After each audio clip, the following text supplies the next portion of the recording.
That's no moon. Clear Bay B-27. We are opening the magnetic field.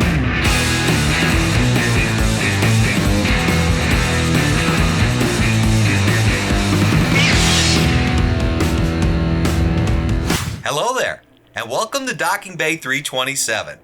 Today, we're going to look at how we make our very own custom Greebly, make a mold of that Greebly, and then cast a resin copy of that Greebly so that we can paint, weather, modify it to our liking.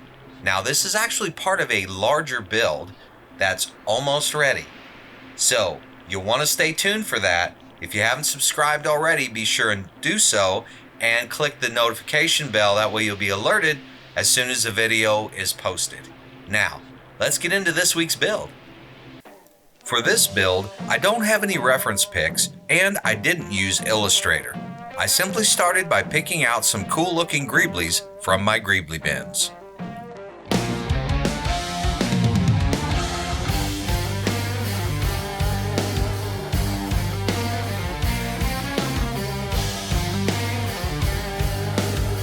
I had a basic idea of what size I wanted the Greebly, so I cut a piece of styrene to about a 2" by 3.5" base and began laying out the parts in an interesting way. Now, this piece here was cut from a larger piece of machinery and has an uneven base, so I used my grinder and polish it up so that it will sit level on the styrene. Once I had a layout I liked, I began gluing all the pieces to the base. I also wanted to do something a bit different and weave a piece of tubing through the middle. I've never molded or cast tubing like this, so I wasn't sure how it would turn out. The holes in the metal plates were screaming for bolts, so I attached the Greebly to a block of wood so I could drill and screw the bolts into place. This allowed me to secure the Greebly firmly to the wood, which will help with the molding process. For the mold box, I used some leftover perforated plastic and simply just hot glued it all together. This is the same perforated plastic that I used in my floor grates. You can watch that video here or in the description below. For the silicone mold, I used smooth-on pourable mix. This stuff is amazing and is very easy to use. I'll leave a link in the description below. The solution is a 2-part 1-for-1 mix. I use Dixie and red Solo cups because they're disposable and can't be reused anyway. The blue and pink solutions are mixed together until they are a nice light purple. This lets you know it is ready to pour. I sprayed some mold release to help with the demolding process and used the bombs away method for pouring the mold. This is where you pour from a fairly high distance, allowing most of the air bubbles to be released before the mold sets. You don't want any air pockets leaving unwanted holes in your mold.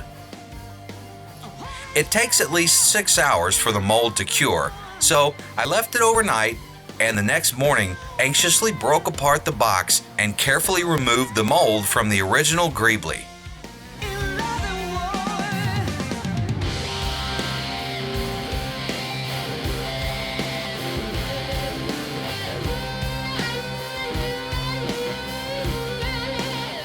The tubing left some excess silicone, so I used a craft knife to carefully trim off the extra and just clean up everything to prepare it for casting.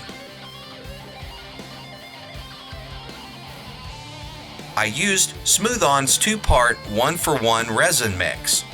This product is also very easy to work with, and I'll leave a link for it in the description below as well.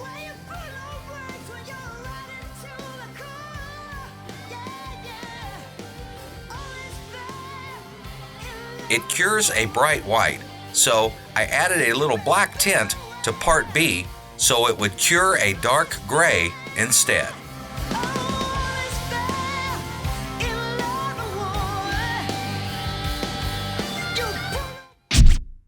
Here's a great tip I picked up from Brian at the Smuggler's Room.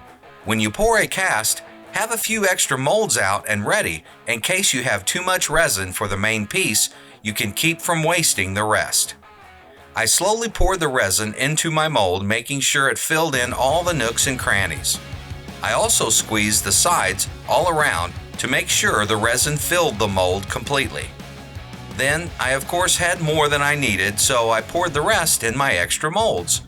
This way I didn't waste any resin, and it gives me extra Greeblies for future builds.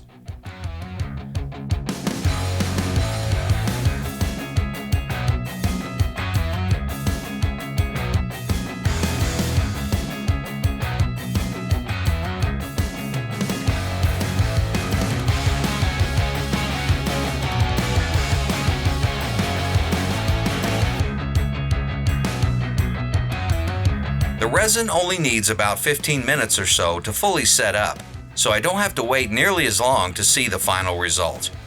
Cure times do vary though, so be sure to read your label for best results.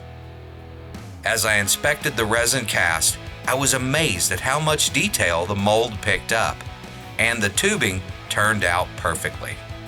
Now it's time to paint, weather, and modify the Greebly to create the final product.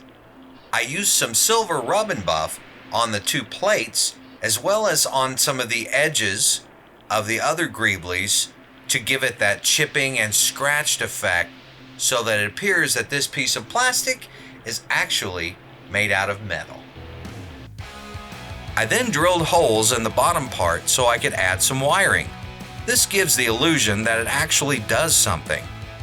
I wanted to be able to make the wiring twist and bend a specific way, so I used some black zip ties to put it all together.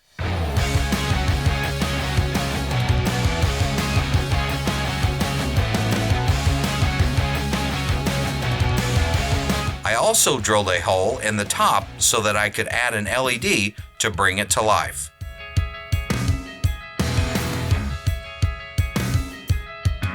I painted the tubing a reddish brown just to give it a pop of color. And here's the final result. I love the way it turned out and will really add some cool detail to the larger build.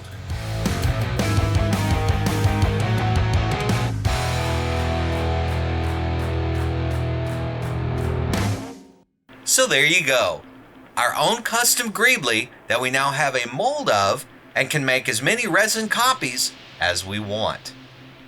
Now, as I mentioned, this is part of a larger build and it's coming very soon, I promise. But until then, you know what to do.